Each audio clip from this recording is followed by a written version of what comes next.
Hello everyone, কেমন আছো সবাই? আশা করছি অনেক ভালো আছো, সুস্থ আছো। আর আমরা মোটামুটি ভালো আছি। তো আগের দিনের ভ্লগটা যেখানে শেষ করেছিলাম, তারপর থেকে এই ভ্লগটা আবার শুরু করেছিলাম। তবে ভিডিও শুট করে রাখলেও পরের দিন ভিডিও আর এডিট করে পোস্ট করতে পারিনি ঠিকঠাক সময় মতো। বুঝতেই পারো, বাড়িতে যদি বেশিরভাগ মানুষই অসুস্থ হয় তাহলে সব দিক থেকে প্রেশার, তাদেরকে সামলানো একটা তো ব্যাপার রয়েছেই। আর তারপরে সুস্থ মানুষ থাকলে সেটা আলাদা ব্যাপার। বিশেষ উজ্জ্বলের ব্যাপারটা আলাদাই একটু। তো যে কারণে টাইম টু টাইম ওষুধ দেওয়া, তারপরে সমস্ত কিছু করিয়ে দেওয়া। তো এগুলোতে একটু সময় লাগেই। তো যে কারণে এডিটটা আর মনের মতো হয়ে ওঠে না। যাই হোক, তোমরা আশা করি আমার মানে অবস্থাটা বুঝতেই পারছো। কেউ রাগ করবে না।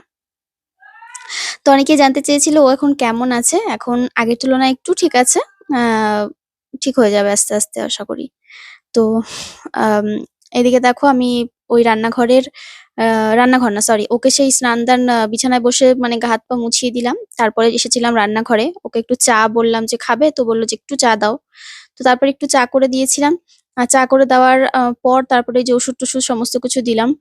আর তার তার আগেও ওষুধ ছিল, সেগুলোও দিয়েছিলাম, তোমরা দেখেছো। আর এবার এই যে রান্নাঘরে এসেছি রান্না করব। তো রান্না করব হচ্ছে গাছের পালং শাক। আর তার সাথে আজকে বাজারে গেছিলাম আমি। ওকে রেডি করিয়ে বসিয়ে রেখে আমি আবার বাজারেও গেছিলাম। কারণ ওই যে বললাম মায়ের শরীরটা খারাপ, মাকে একটু ভারী জিনিস তুলতে বারণ করেছে ডাক্তারবাবু। তো যে কারণে আমি আবার বাজার-টাজার বয়ে আনবে। তো আমি আবার মানে কি বলবো যে মরতে, মরতে দৌড়েছিলাম। এরকম একটা কথা আছে না? সেটাই হচ্ছে ব্যাপার।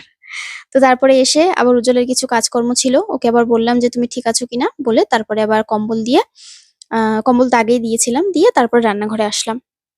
কারণ রান্না তো করতেই হবে। এদিকে দেখো সবাইকে টাইম মতো খেতে দেওয়া। খাবার পেটে না পড়লে কি করে শরীর চলবে? আমাকে নিজেও খেতে হবে। তো বাজার থেকে আজকে কি, কি বাজার করেছি চলো তোমাদের সাথে শেয়ার করি। ২ টো ব্যাগ নিয়ে গেছিলাম। কারণ এখন শীতের সবজি ভরে, ভরে আনা যায়। তবে অনেক কিছু আনিনি। যেগুলো আমার প্রয়োজন, যেগুলো আমার পছন্দ হয়েছে সেগুলো। আর এই ২ আঁটি পালং শাক আমাকে ৳৫ করে দিয়েছে। মানে ৳১০ নিয়েছে। ফেরার পথে জোর করে দিয়ে দিয়েছে। আ তো এদিকে দেখো আমলকি এনেছি, একটু আচার বানাবো ভাবলাম। আর এদিকে টমেটো, গাজর এনেছি। আর এই শাক এনেছি। বাজারে গেলে আমার এই টাটকা তাজা শাক দেখলে না লোভ সামলাতে পারি না।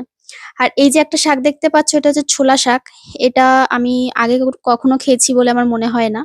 তো এটা ভেবেছিলাম খাবো। তো ওই যে নিয়ে আসলাম ওইজন্য।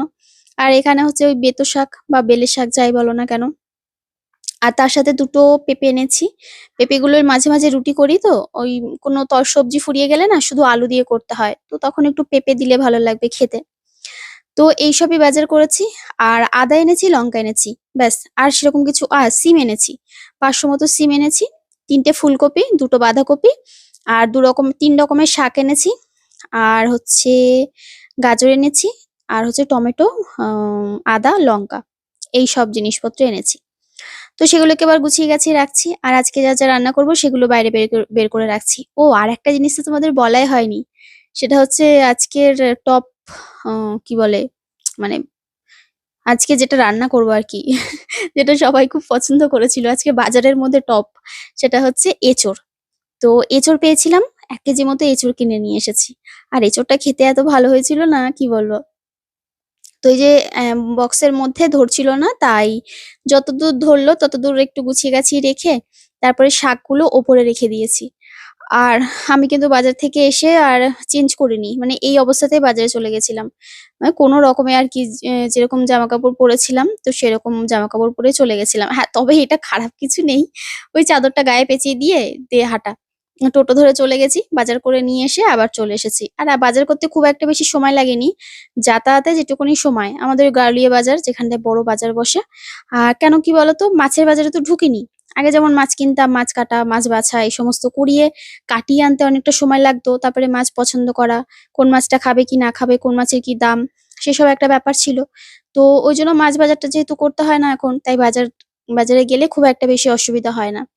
তাড়াতাড়ি করে সবজির আ গলি পর্যন্ত গিয়ে যেটুকুনি সবজি, সেটুকুনি পর্যন্ত গিয়ে সবজি কিনতে, কিনতে আবার ফেরত এসেছি। আর মাছের বাজার পর্যন্ত আর ঢুকতে হয়নি। তো এদিকে দেখো তোমার ভাত বসিয়ে দিয়েছি। আর এদিকে আদা, জিরে আর লঙ্কা আর একটু গোটা গরম মসলা দিয়ে ভালো করে ব্লেন্ড করে নিয়ে মানে সরি পেস্ট করে নিয়েছিলাম। তো দিয়ে এবার এই দেখো তাড়াহুড়ো করতে গিয়ে লঙ্কাটাও পড়ে গেল।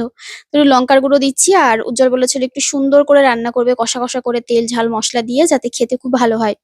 তো ওর কথা মতোই সুন্দর করে রান্না করছি। আর এইসব রান্না না একটু তেল মসলা না দিলে ভালো লাগে না। কারণ মাছ-ফাছ খাওয়া তো মানে সেরকমভাবে মানে ছেড়েই দিয়েছি আরকি। মাছ-ফাছ খাওয়া হয় না বা সেরকম পেঁয়াজ, রসুন এই জাতীয় কোনো কিছু তো খাওয়া হয় না। তো যে কারণে এইসব জিনিস একটু যদি কষিয়ে, কষিয়ে রান্না করা যায় না খুব ভালো লাগে। আর সত্যি কথা বলতে না এখন আর ওইসব খেতেও ইচ্ছা করে না। এখন এমন একটা অভ্যাস হয়ে গেছে এখন ভাবে নিরামিষ রান্না কত ভালোভাবে করা যায়। কত রকমভাবে করা যায়। এসব আমি সারাক্ষণ ভাবতে থাকি। কত রকম রেসিপি নিজে, নিজে খুঁজে বের করি, আবিষ্কার করি। আবার এখান থেকে ওখান থেকে দেখে কিছুটা শিখি। ভাবি মাঝে, মাঝে করব আবার মাঝে, মাঝে করিও। আবার মাঝে, মাঝে সময়ের অভাবে করাও হয় না। কারণ রান্নার সময়টা খুব সীমিত। খুব অল্প টাইমের মধ্যে রান্না করা, পুজো দেওয়া এই সমস্ত করতে হয়। তার মধ্যে আবার ঘর মোছা থাকে, জামাকাপড় মেলা থাকে, আবার এডিটিং এর কাজ থাকে। রান্না-বান্না করে খেয়ে-দেয়ে তারপরে যদি বাড়িতে কেউ অসুস্থ হয়ে যায় তখন আমার চিন্তার শেষ থাকে না। তখন আমার কোনো কিছুই ভালো লাগে না। তখন নিজেই ডিপ্রেশন এ চলে যাই। এদেরকে কি সামলাবো? কিন্তু তারপরে তো সামলাতে হয়, কিছু করার নেই। তো এদিকে দেখো এঁচোড়টাকে না কেটে মানে ছালটা ছাড়িয়ে দিয়েছিল। বাড়ি এসে আমি ওপরের যে শক্ত একটা আ ইসের মতো হয়, মানে অংশ হয়, ওইটা ফেলে দিয়েছি। ফেলে টুকরো, টুকরো করে কেটে এবার এই ডুমো, ডুমো করে কেটে প্রেসারে সিটি দিয়ে দিয়েছিলাম। তবে একটাই সিটি দিয়েছি কিন্তু এত গলে গেছে, এত গলে গেছে। আর এই সময় আমি জানি না পাওয়া যায় কিনা এঁচোড়। তবে দেখলাম বাজারে পাওয়া যাচ্ছে। ভালো করে কষিয়ে নিচ্ছি। আর কষিয়ে নেওয়ার পর এবার এই যে জল দিয়ে দিলাম। আর আলুটাকে মসলার সাথে খুব সুন্দর করে কষিয়ে নিয়েছিলাম। একটুখানি লঙ্কার গুঁড়ো দিয়েছি যাতে একটু কালারটা ভালো আসে। আর এর সাথে কিন্তু পালং শাক করেছিলাম। পালং শাকটা একদম সেই জল ছাড়া যেরকম শুকনো, শুকনো হয় সেভাবে করেছিলাম।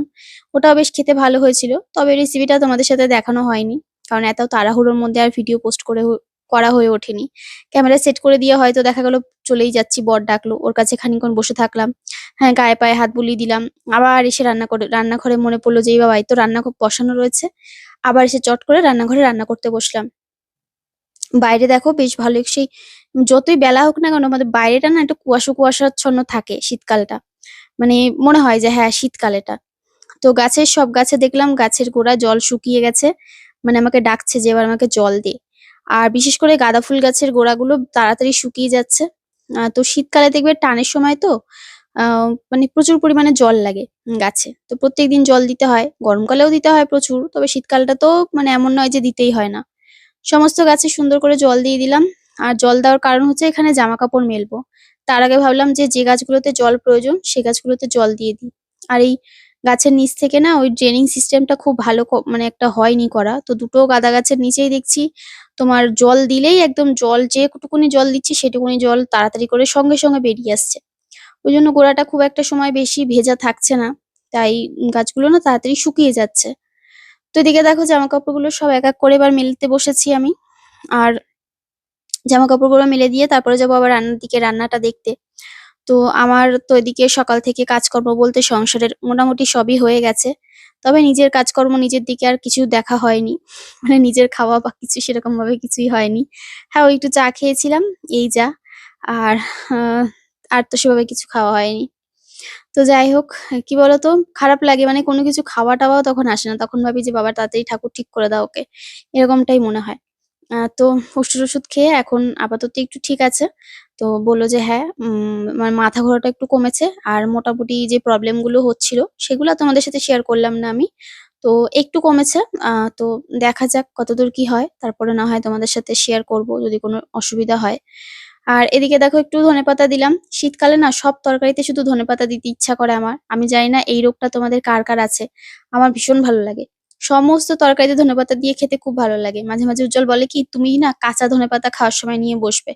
এক কামড় এক গাল ভাত দেবে আর এক কামড় করে ধনেপাতা খাবে। সেই গুছো, গুছো যেরকম শাক খায়, হ্যাঁ? গরু, ছাগল সেরকমভাবে এক গুছো নিয়ে বসবে।" আর ওদিকে দেখো পালং শাকটা কেটে নিয়েছি। ওটা এখনো বসাইনি, বসাবো। তো আলু আর তার সাথে একটু বিট ছিল ঘরে, তো সেই বিটটা দিয়ে দিয়েছি। আর আ পাঁচফোড়নও বানাতে মানে ছিল কিন্তু ছাদে ছিল। তো আমি আর আনতে যাইনি, ইচ্ছা করছিল না যাওয়ার। জিরে আর শুকনো লঙ্কা, তেজপাতা, একটু কাঁচা লঙ্কা দিয়ে বসিয়ে দিয়েছিলাম। তাতেই এত ভালো খেতে হয়েছিল। আর এদিকে দেখো একটু ধনেপাতা দিয়ে আবার একটু গরম মসলাও দিলাম, অল্প করে একটু চিনিও দিলাম, আবার একটুখানি ঘিও দিলাম। মানে সবই লাগবে। তো যাই হোক এই দেখো একদম মাখা, মাখা হয়েছে। আর এখন কিন্তু নামিয়ে নেব। আর বেশি ফোটাবো না। কারণ দেখতে পাচ্ছ সব মোটামুটি একদম গলে-টলে গেছে। তো ওই যে তোমার এঁচড়গুলো। তো এবার নামিয়ে নেব। নামিয়ে নিয়ে তারপরে আবার ওই কড়াইটা। এই কড়াইটায় ভাবছি শাকটা আর বসাবো না। অন্য একটা কড়াইতে বসিয়ে দেবো। তাহলে এই কড়াইটা ততক্ষণে মেজে নেবো। কারণ রান্নাঘরে বেশ কিছু বাসনও পড়ে যায় রান্না করতে, করতে। আর আমি তো তোমাদেরকে বরাবরই বলি, আমি প্রচন্ড পরিমাণে বাসন করে ফেলি। তাড়াহুড়ো করতে গিয়ে এটা, ওটা, সেটা মানে ধরেও ফেলি, এটাও হয়ে যায়। তারপরে সব ইসেও হয়ে যায়। মাজতেও হয় আমাকে বেশি, বেশি করে। তো চলো এবার এই যে হয়ে গেছে এটা রান্না। তোমাদেরকে ফাইনাল লুকটা দেখিয়ে দিলাম। এবার এটাকে নামিয়ে নেবো। নামিয়ে শাকটাও রেডি করে নেবো। তো আজকের ভ্লগটা এখানেই শেষ করলাম। আর বেশি কিছু দেখাতেও পারিনি। সন্ধ্যাবেলার থেকে কোনো ভ্লগও করিনি। অনেক কাজ করেছি ঠিকই, কিন্তু ভ্লগ আর শুট করা হয়নি। সবাই ভালো থেকো, সুস্থ থেকো। টাটা।